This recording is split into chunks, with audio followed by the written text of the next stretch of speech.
Welcome to Newy Tech People, episode 32. Today we have Pat Wheaton from CureVentus. Welcome, Pat. Thanks, James.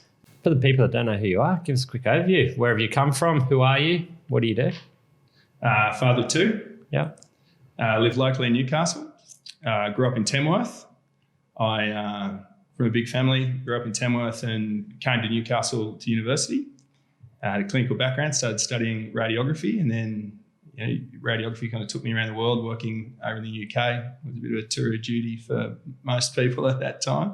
And then came back into the corporate world. We started working for GE. I was pretty lucky to get some experience in a big global company. And then from there, set up a consulting business and looked to move back to Newcastle. So I set up Core Connect Group a few years ago. And then, from Core Connect Group, really sort of uncovered some insights that led to partnering with Jeremy Gupta, and we founded CureVentus. So country kid, clinical guy, really passionate about healthcare, and keen amateur surfer, like mountain biking, but love being around the family and outdoors. Very nice, mate. Very nice. You mentioned Jeremy. We've had Jeremy on the episodes before. He's a guy that made our intro here, and it's pretty cool to see someone from not a pure tech background building a technology company, right? Taking that sort of the consultancy world into technology.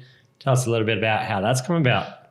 Yeah, it was a few things. So I guess during my time at GE, there was always this, this focus on innovation, and I was pretty fortunate working in different parts of that business to see how technology had been used to help solve some big industrial challenges.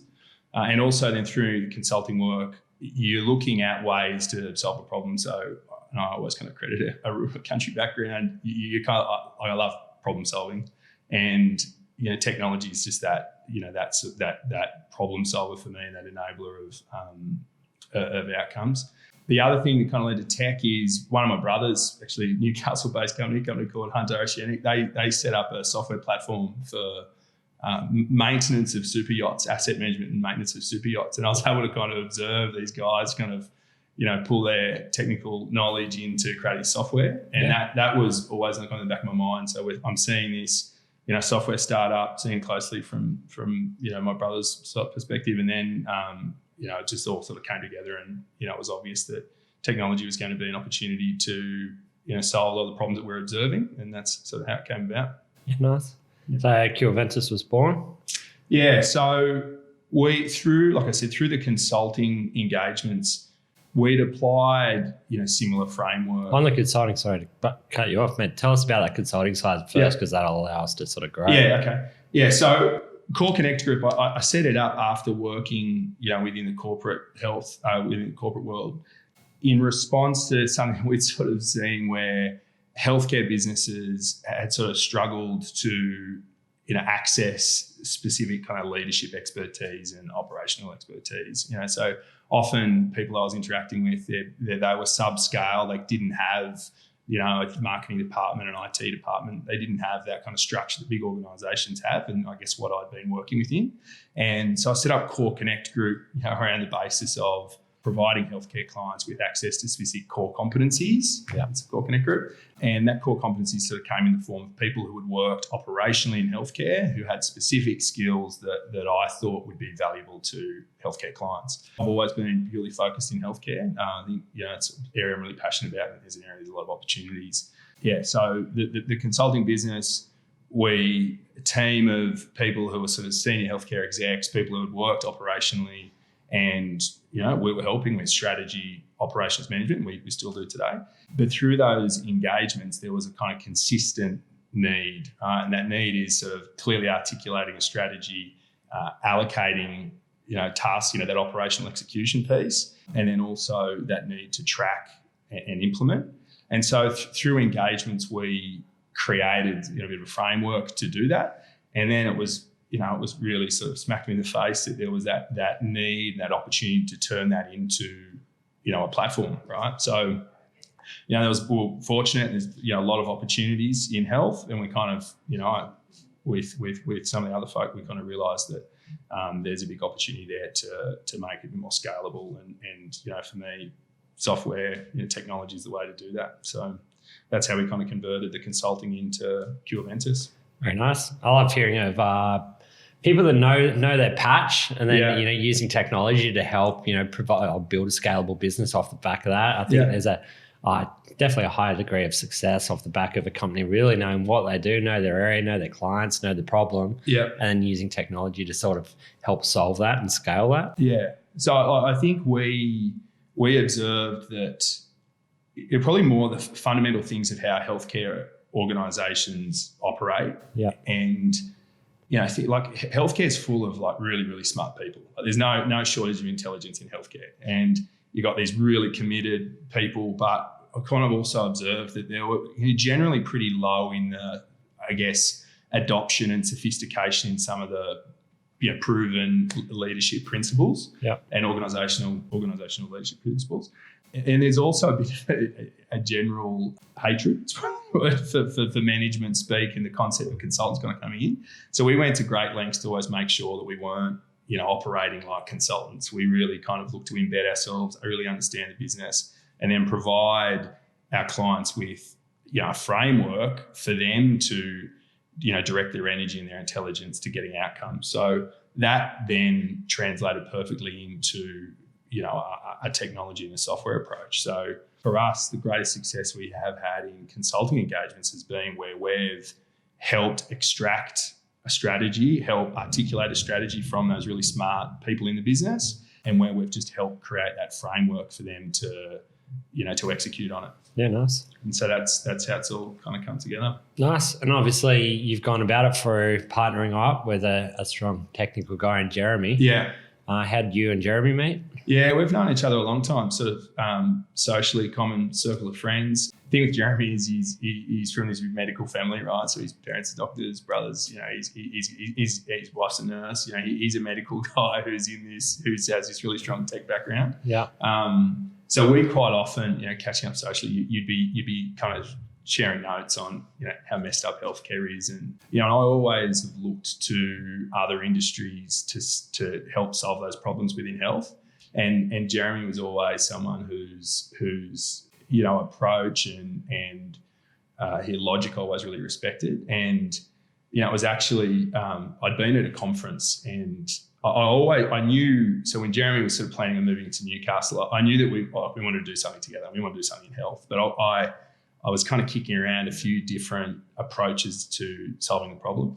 And I'd been at a conference in the States and it just sort of hit me in the face that what health needed was this framework and ability to articulate, and we can cut that later. But I asked straight on the phone to Jeremy and ended up meeting him at the airport when I landed, to kind of run through it. And he just got it straight away. And he just knows, he knows health well, but he's also got this brilliant kind of tech background and a similar kind of problem solving approach. So no, I've been really lucky, work well together. Oh, mate, I think it's one of the, biggest challenges from, startups, and CureVentus would be a startup 100%, off the side of a really strong consulting business. But one of the challenges is just finding a really strong co-founder, somebody whose skills are complementary to yours, as opposed to getting two of the same people, as somebody getting that complementary skill set and then coming together to help build a platform. Yeah, it's funny. Like it's almost like, well, it kind of was. Like I knew that I wanted to do something with Jeremy in the tech space, like in the health tech space. And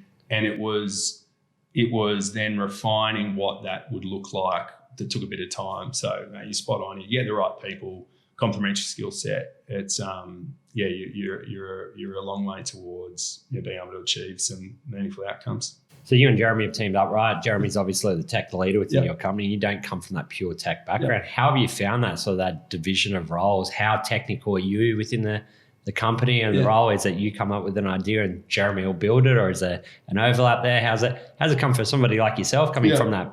You come with a knowledge set background, but moving into building a tech company, how's that been? What's that experience? I've really enjoyed it.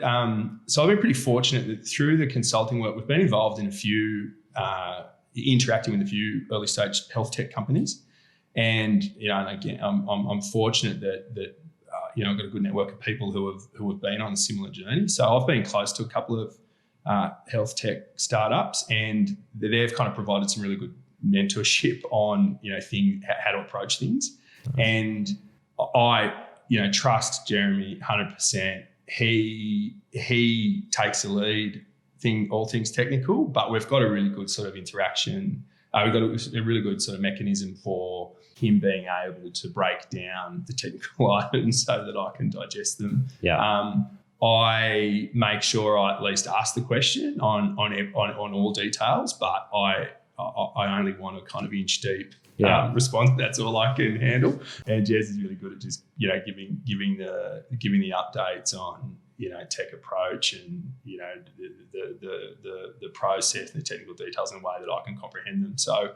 And it was kind of, I guess, lessons from and guidance from those mentors that I've been lucky enough to have, who had kind of said, make sure you understand, the tech process. Make sure you're confident in it and that you've got everything really clearly documented. So that's one of the things that we've really looked to drive is real rigor around documentation. And I've sought to get comfortable with the technical approach and the technical details, but ultimately it's trust in Jeremy, and that, like you said, the complementary skill set works well together. Yeah, you got to know what you're building and sort of at a high level how you're building it, but you don't need to know how to write the code, right? Yeah, don't quiz me. Don't quiz me, but I've at least attempted to comprehend all elements of the business, and it's a real like I say, I love learning, problem solver. I love seeing the pieces of how it comes together. So I really enjoyed that part, but it's trust, understanding the level of detail that you need to know, and then just keeping track on things. Yeah, nice.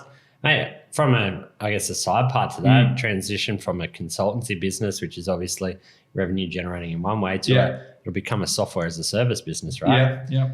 How's that experience been so far? I know it's early days, so we probably can't talk to how that revenue split looks, but what's your thoughts around that? Obviously, a very different business model for someone like yourself. Yeah, so the consulting business is still very much operating entity. Lucky I've got a team of people who kind of work within that business, and it's fortunate and it's by design that the work that we're doing in CureVentus is kind of directly related to insights that we get from the consulting business, but also they support each other. So the foundation to CureVentus, clearly articulated strategy that's focused on patients and tasks that are clearly and collaboratively communicated. That fits perfectly into the consulting work that we're doing. So complementary, right? Very complementary. And so we're still, delivering on some really exciting consulting, traditional consulting businesses. Where possible, we're actually implementing CureVentus into those engagements. So there's a couple of Core Connect consulting engagements where the framework of CureVentus has been used and is in place.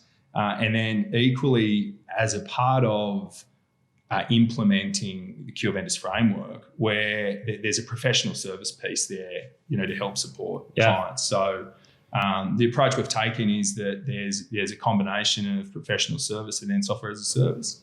Nice. And so I think that's the approach to help balance that kind of cash flow conundrum. But for me, it's also a brilliant insight generation, right? So we want to be developing software that helps healthcare, help create a better healthcare system, and that by being able to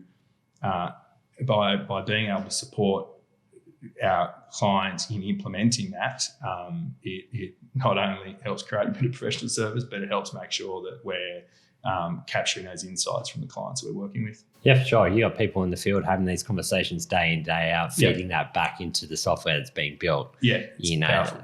It's extremely powerful, right? Yeah. You're building what the customers need and what they're talking about on the ground, as opposed to, building what you think they need. Yeah, 100%. And I don't, I'm super practical person in the sense that you don't want to be doing stuff in an academic sense. You really just want to be seeing how, and this has kind of been at the heart of how we've approached developing, the software platform in CureVentus. It has been, what is practically going to be implemented and what is easy for healthcare businesses to adopt.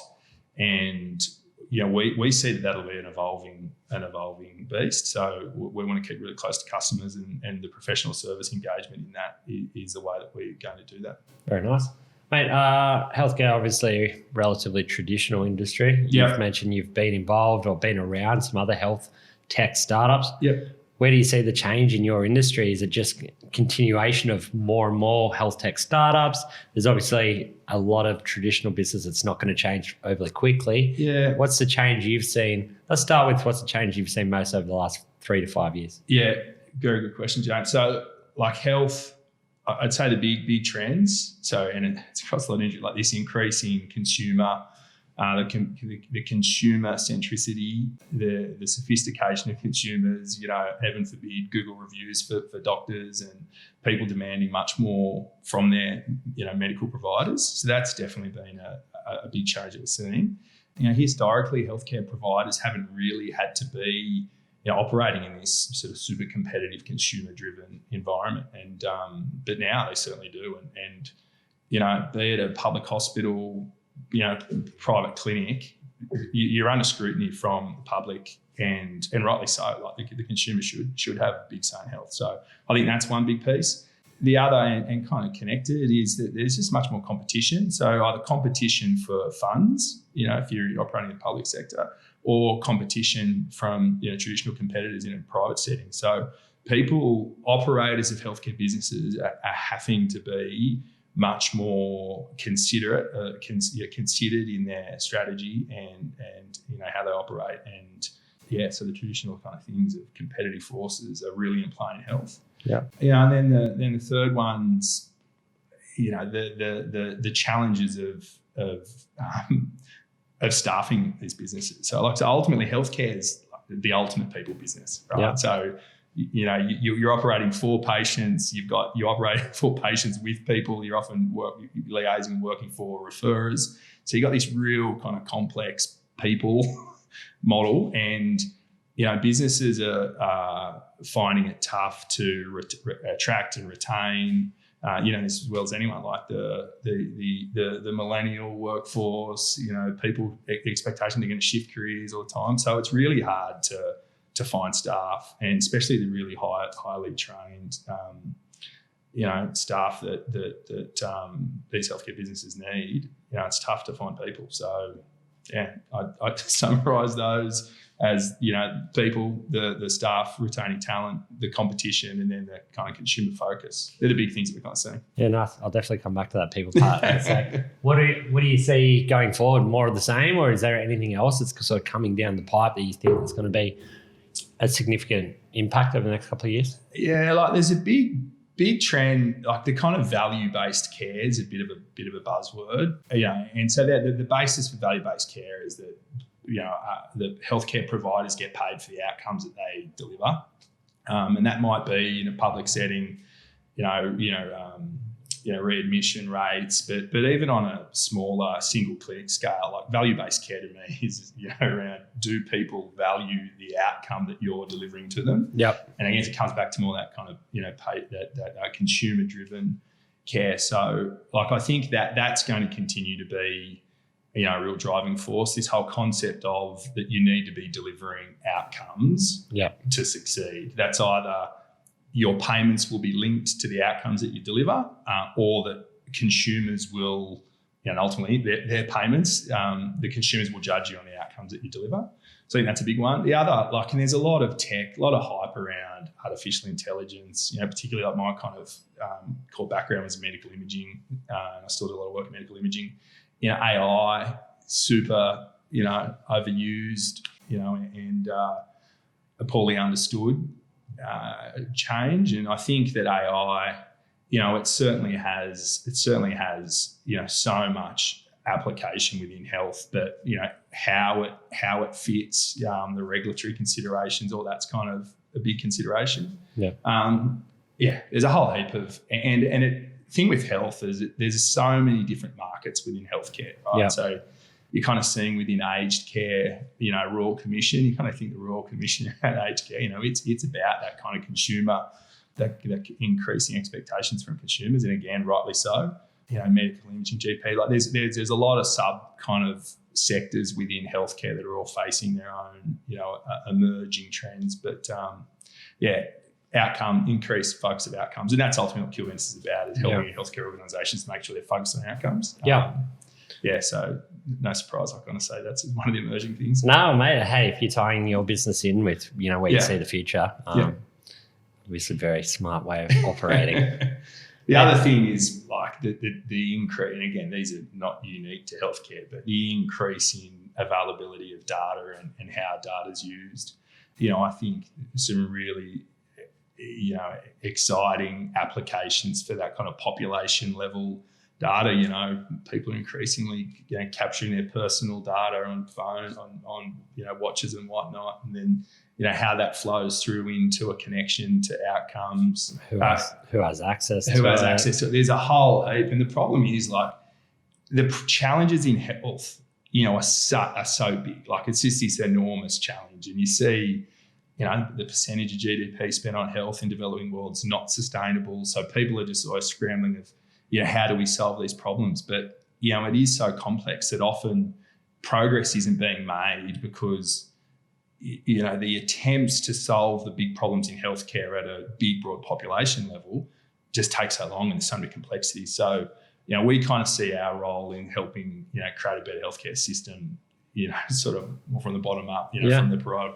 level. Yeah, well, I guess, that being able to make a change, right? It is better than, trying to boil the ocean. Yeah, correct. If you start to chip away at that and continue to build upon that, hopefully that leads to more and more, and then you'll be able to affect and implement more change as you go, as opposed to trying to tackle, curing cancer from the top down, right? Top down. One other item you've kind of got they're springing to my mind. The other thing that we're seeing a lot of in health, and again, it's really related to that people element, is, the bullying and harassment and, workplace harmony is something that, again, healthcare's possibly lagged a lot of other industries, where you're seeing a whole heap of examples where workforces are really pushing back and sort of saying, hey, we're not treated the way we want to be treated. And you're kind of seeing that. That's a really current thing at the moment. There's a whole heap of organisations that are going through these challenges of, hey, we're not being treated how we want to be treated. And that's creating big issues for healthcare operators. And again, that's something that's happening. It's going to be evident in other industries coming into healthcare. So that's something that's kind of hot now is, how do these organisations make sure that their staff are being, engaged and, provide an environment that they want to be in. Yeah, that's very prevalent in your industry, right? It is. I've known some people and heard some stories around, entering the workforce, especially in the hospital space, and how you're treated as an intern and through that phase. So it's, as you said, it's not something that's just sits within healthcare. It's something that affects a number of industries. So, if we bring that back to what you're actually doing, you're building a platform that helps companies provide some frameworks around that, right? Yeah. So a lot of what you've talked about is that people side of things, which resonates pretty highly with me. You mentioned, attracting staff, retaining staff. Yeah. People seems to be very centric to what CureVentus does, right? Yeah. How's your platform helping tackle that, building strong teams? Yeah. So for me, like strong teams, and I mentioned it earlier, that healthcare is full of these really, really smart people. Correct. And historically, and often, still today, a lot of the smart people in health are just engaged to complete a specific kind of technical or clinical task. They're not really connected into a broader organisation, right? And there's this kind of hatred or lack of trust towards management. Keyboard warriors who are tapping away, and what would they know? They don't know what we do, and they're not in the field. They're not in the field, and like just healthcare is full of these really, we call it noble distractions. Like keeping people alive and doing all this healthcare stuff. So there's this disconnect between frontline teams and management. So there's for me, that's one of the big issues, how you can kind of create that bridge. And CureVentus is a framework to help bring transparency across an organisation. The other thing that we see is that, so not only are the frontline teams not engaged to be involved potentially beyond, their immediate technical or clinical capability, they don't actually know what the organisation is really kind of working towards. Yeah. And to solve some of those big challenges that we spoke about, this ageing population, the percentage of GDP spent on health, organisations are increasingly having to adopt technology. Right? Yeah. So just say AI as an example. Right? Yeah. So to adopt a technology, to implement a new bit of kit to solve some of these big problems, ultimately it comes down to people. Yeah. Right? And so health has been, again, pretty poor at managing change. So change management is something that big organisations have been focused on investing in for a long time. Health, not the same level and these are big generalisations, but a lot of healthcare organisations don't engage their frontline teams and don't build that bridge between management and frontline teams. They don't really invest in and prioritise change management, and they don't. The other things kind of relate to the way that they're perceived externally is that they don't really market themselves. And the reality is it's increasingly competitive and you're having to connect to your consumers. That's kind of the marketing.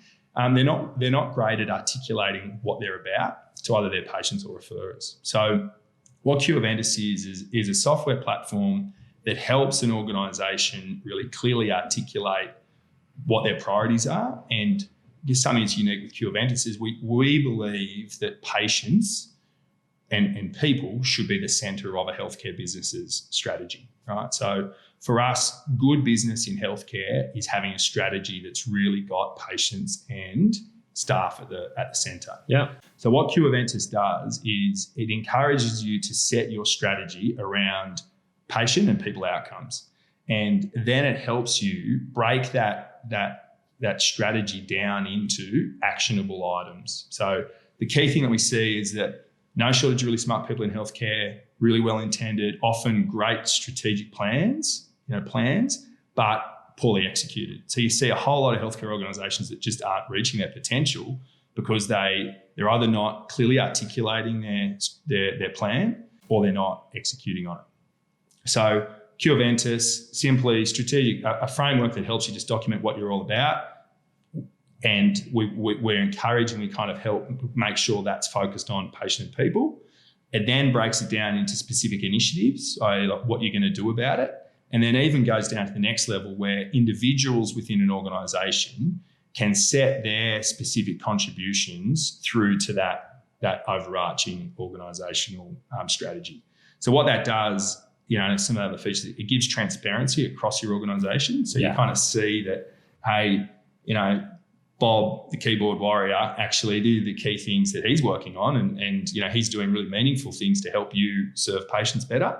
And, frontline staff, Dr. X, they're working on these things in addition to their clinical things that help contribute to the broader strategy of the business. So that's kind of what it's all about. It's like I said at the start, it's really creating a simple framework to help organisations set their plan and execute on their plan so they're kind of reaching their potential. Sounds like helping create like alignment within the business, right? Making sure everyone's sort of feeding up to that common strategy or common goal. Yeah, 100%. And that alignment is a real key thing. So you get this kind of environment where you've got super smart people, you go get more meaningful purpose than helping other people. But what we find is healthcare organisations often have a lot of inefficiency and are wasting energy because they're not really well aligned. And I always try to avoid, cliched overused terms, but that alignment really is a key thing. So if I'm asked to do this specific thing a certain way because it ladders up to our team initiative, to our patient-focused objective, and ultimately up to our company vision or mission, it's just so much more meaningful. And what we also find is that those challenges of change management become less of a barrier when there is a clearly articulated reason why you're doing what you're doing. And so CureVentus, really simple framework to document, and then that has a whole raft of applications to address the challenges in health. Yeah. Mate, sounds like there's a definite business opportunity there, right? You know the market, you know the problem, and your software that you're building is helping solve that, right?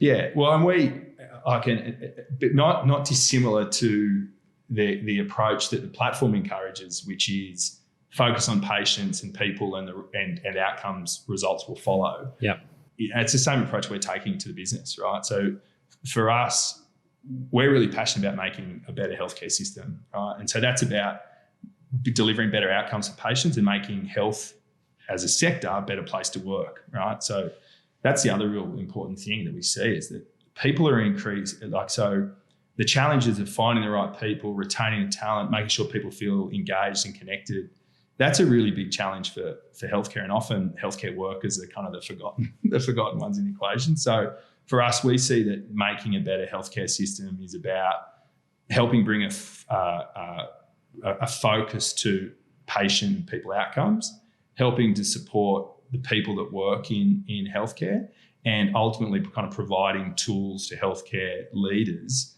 so they can get on with their job. It's a bit of a I hate to throw a disruptor out there, but it's a bit disruptive to the traditional consulting model. Yep. So we don't think that, it's a bit ironic coming from a consulting background, although I never kind of call ourselves consultants, always advisors. We see that the answer to fixing some of those problems is giving the healthcare operators, these really smart people, a tool. Yeah. So as you said, you've mentioned a couple of times, obviously very intelligent people operating in this space, right? Yeah. And you're not coming in and telling them, what their strategy should be or how to do that. You're just providing some software there that allows them to input their knowledge, put that in and build that out in a framework, and then provide actionable tasks for the rest of the organisation, sort of align and work toward that, right? Yeah, spot on. And that's really key for us, is that there might be some organisations that need help in setting a really clear vision for the organisation and helping prioritise what things to work on. But for the large part, I found that these organisations have the smarts, they've got the right pieces, they just need to put it all together. And then the absolute key thing is that it means nothing unless you execute on it. Mm-hmm. So, again, big generalisation, but from my side, I've seen a whole lot of healthcare organisations that have got the right strategy, and it just doesn't, and it's just not fully executed. And it's because they haven't necessarily considered the people element to it. I recall a discussion I had with an exec of a big hospital group, and he'd said, we've got no shortage of amazing technology. We've got the latest, kit. We've got the best software platforms operationally within the hospital. But I just need help with driving adoption and change, right? And so that was a real kind of formative moment for me, where the success of any project comes down to how the people that are at the front line adopt it, and not enough attention is paid to that. So again, that's one of the things that we really see as a big opportunity, is we want to play our part in helping those providers who have got amazing solutions to fix the problem in healthcare. We want to help them succeed by kind of creating a framework where they can. Yeah. I think the last part on that as well would be the recruitment side. Obviously, getting people on board and attracting people to your company. People are much more these days motivated by what they're doing, who they're doing it for, what's the why behind what they're doing. They're not just coming in technology, building software. Right? So what are we building? What problems that's solving? Who are we building it for? In your case, if this allows you to take that down to the lower level and say, okay, these are the actionable tasks you're going to be doing on a day-to-day basis, which lead to these bigger goals, which lead to the company vision. And you can sort of take that the whole way up. You can really create some strong messaging around that for attraction. Yes. Yeah. And I think that is a real key thing. So a part of building the winning team within health, and again, it's increasingly important that you are creating the right team, because a lot of wasted energy gets spent on negative people or inefficient people. So for us, the first step in creating that winning team is knowing who you are and what you're about as an organisation.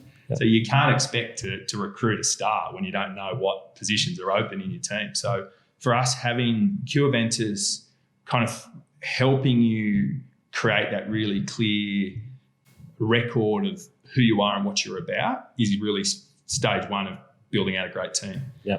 Then there's the the traditional things of trying to promote and find those talent. But then once you've got that base, that definition of who you are, that record of who you are, it makes it much easier to be able to articulate that to people, to see if they want to get on the bus, and then a way to be able to evaluate them against it, right? So you get 10 candidates. Here's who we are. How do they align to that? And that applies for buying equipment, recruiting people. So as an organisation, you need to know what we're all about and how do the offerings in the market align with who we're about. Correct. And in a way, one of the other things that CureVentus really aims to solve is to drive more efficient decision making in health. So the other thing that I've observed a lot is meetings and interactions with a whole lot of smart people going in circles, right? So often you put, 10 super intelligent people in a room, you struggle to get a consensus, right? So for us, it's about how can you clearly articulate, do you have a clear framework to make decisions by? Yeah, super outcome focused, and those outcomes being patient, people centric, right? 100%. And if you've got if there's an outcome focused decision, smart people won't debate. Like they can create the connection. We're doing this because we wanted to. So what's important to us is X. This decision supports that because of this, this, and this. And everyone goes, yeah. Whereas if you don't have that, you'll have this perpetual debate and you won't get outcomes, right? Yeah. So for us, it's the recruiting people, really clear framework, who you are, what you're about, evaluating people against that. And then the other important thing, and I think there's too much focus put on performance management, the negative connotation of performance management, and there's really not enough spent on the right side of the bell curve, encouraging your good performers. Well, if you do, if you nail the other side of things, hopefully you'll get less of the performance management, right? Yeah, exactly right. So for me, if you've got a clear framework of what it is, what your organisation is all about, what you're working towards, and what you expect of people, the people who aren't performing just stand out, right? And it's much easier to have those tough conversations. And I think you'll find that people actually self. Oh yeah, they know that. They know. Yeah. But if you don't have that, you have this, and unfortunately, a lot of people have been in that situation where you are in, that negative performance management kind of process. And so that's something, again, I've observed way too many brilliant, smart clinicians who could be doing really amazing things for patients being sucked out of that and being caught up doing, people-related things that are avoidable. And I think they're avoidable if you've got clear framework and you've got, a basis to set your expectation amongst your team. Nice, man. Nice. Mm-hmm. We talked about you. Jeremy's obviously moved to the area. You've moved from Tamworth. Your family's here. You're building your team here. Why Newcastle? Yeah, so I grew up in Tamworth, spent a chunk of time overseas. When we started having a family in Sydney, it was just like I didn't necessarily want to be bringing up a family in Sydney. And I love the outdoors, and I love being sort of a part of a community. And I kind of felt that it's hard to kind of find that in Sydney. So Newcastle, having been to uni here, my wife and I both been to uni here, and we're both country kids, and it's just like Newcastle's just the biggest country town with good beaches and surf. So I love the sense of community. I love the fact that you feel a part of the town. The other thing, importantly for me, is I felt that having been to uni here, I could see the change that was happening in town, and the rail being ripped up and all these new developments and all this stuff going on. I felt there's a really good energy in town, and it's good to be a part of that. Yeah. I think that I got this real sense that Newcastle was some of the things that maybe were some of the negatives to do with Newcastle were resolving, whereas living in Sydney, I felt that some of the negatives were just compounding. Yeah, I think Newcastle's all heading in the right direction. Yeah. The university's great for Newcastle. It's such an asset, probably undervalued by a lot of people, I think, both for bringing people to the area, for a reason for people to stay, for the jobs and opportunities it creates. I think the university is fantastic, probably undervalued for us. Yeah. Mate, you're obviously a busy man, going from, one business or still operating one business and building a startup on the side. Yeah. How do you operate that? What's a day look like from you from a managing a workload or a productivity perspective? Yeah, I think the important thing is making sure you're focused on your life. I think the whole well-being part and having time set aside for yourself is an important part of it. I still, I'm in the car a lot, sort of commuting to doing meetings in Sydney or about. I tend to make sure that I block time out throughout my day and make sure that I've got the key tasks that I need to get completed locked in the calendar and set aside. I also make sure where I've got members of the team or other people working on tasks, I make sure I prioritise setting them on the right direction but making myself available. So that kind of really takes a priority for me. So where I've got someone working on a task, we're working on something together, I always prioritise that time, and even to the point of having regular things sort of scheduled so you can be available. I also make sure that I fit in, exercise or, exercise, surf and mountain bike or something, throughout my week. Yeah. I find that's really good to clear your mind, to enable some of that more creative kind of the problem solving stuff. So yeah, for me, really clear allocation of time for specific tasks. And then in setting aside that time, I'm creating a clear to-do list. And I usually do that in the kind of, after hours in the quiet time when your phone's not ringing. I'll, make sure I've got a clear to-do list, lock in the time where I need to, prioritise spending time with the team to make sure stuff's on track, and then making sure you're equally prioritising that time where you can keep your head clear and keep yourself, fit and well so you can perform at your best. Yeah, I think if you don't do that right, you get stuck in the weeds. Yeah, I've been guilty of that myself. And next thing you know, you look at the scales and they're not a pretty sight. Or life just gets away, right? You get stuck in the weeds. You don't get that time to work on strategy or where the business is heading, that type of thing. So I think that's quite important. Yeah, I think for me, the big challenge, the things that you really need to put your head to, you need to allocate the time to it. And I find that having that kind of period, being, on the bike, the surf, in the gym or something, even just walking, the clarity in mind helps you solve those things so much quicker. Yeah. And, one of the biggest curses is just keeping yourself busy. When you've got a lot on, just keep yourself busy. I find I perform much better when I've got, here's what I'm doing, punch at it, put a lot of energy, real clear mind and kind of get it done. I completely agree. Yeah. Completely agree. From an educational perspective, I take it that you're a continual learner. Is there any books, podcasts, anything you've read or learned, listened to that you would say is highly important or you've found highly valuable? Yeah, one of the things I do is when I come up, I don't necessarily lock away time to read a whole book, listen to a whole podcast. So I'm kind of, I'll hear a topic or there'll be something that's relevant for me, and then I'll find some content on that and then and read that in a bite-sized chunk. Yeah. So I'm forever, and the commute, the travel to Sydney is good for this. I'm forever coming across something that'll sort of pique bit interest, and then I'll find a podcast on that. Yeah, deep dive into that, spend 15 minutes and then go to the kind of next thing. Yeah, nice. It's probably plenty of psychologists would argue it's maybe not the best approach, but for me, I love consuming this real kind of curious mind. I'll hear something and I'll always want to just get to know that to the next level. So podcasts are brilliant. Like I'll be forever just sort of, jumping in and finding one on a particular topic and jumping in.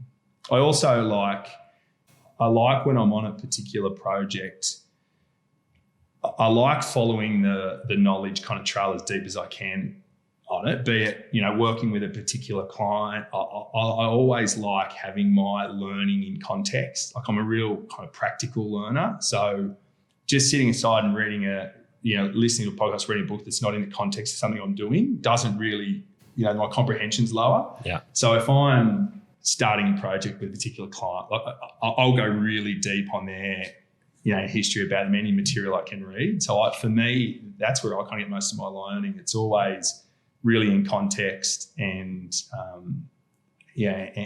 timely. Yeah, nice. Mate, on the learning part, if you had to wind back the years and give you a younger version of yourself some advice, what would you say? I don't have any regrets in the way that I've my life's panned out. I'm always a bit of an optimistic character. I think for me, going to university was a really valuable step. I think for as much, I met my wife at university, it's as much. Pretty valuable, right there. Yeah, exactly. Right. You can't put a dollar figure on that. Cannot. The university experience was as much about maturity and personal growth as it was about the education. So yeah, but that doesn't need to be at university. So, and I am equally supportive of an approach where people get a practical education in different ways. But I think for me, the learning, life experience trumps all things. And so I've been really fortunate. Going to university, travelled a lot. My wife and I have, done a heap of time carrying a backpack, and for me that was really important. So, mate, I don't really have any regrets. I think I think if the advice is just keep taking those opportunities to put yourself into new situations. Yeah. Always consider how the activity that you're doing, will shape you in the future. Yeah. For me, no regrets, and I hopefully I can say the same thing in 20 years' time. Yeah, nice. Mate, if somebody wants to get in touch with you, potentially learning, from your experience in, building a startup or finding a co-founder or anything in that health space, what's the easiest way for people to try and get in touch? LinkedIn, hit me up on LinkedIn, or email pat@CureVentus.com. Always happy to have a conversation. And I love learning from other people. The other way that I learn is through conversations. I love interacting, love learning. So always happy for people to kind of reach out and make contact. Awesome, mate. Thank you for your time. Good on you, James. Thanks very much.